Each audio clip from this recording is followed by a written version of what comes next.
Hello and welcome. This is Explain That. In this tutorial on how to recover your deleted stories on Facebook Android.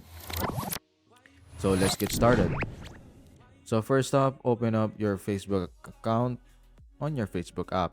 Tap on the profile icon at the top right and then tap on the cog settings just below it.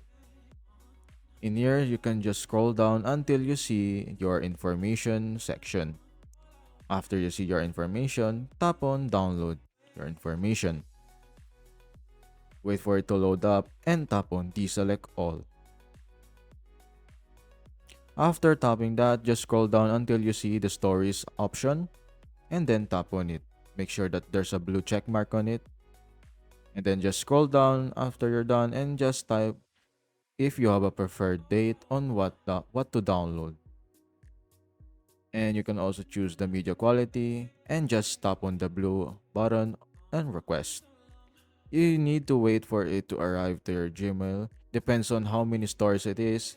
And it would depend on how many hours or even days it would take for it to be sent to your Gmail or email account.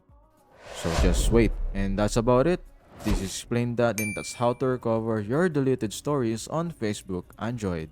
If you found this video helpful, be sure to hit that like button, subscribe to our channel, and share it with your friends by notifying that bell as well.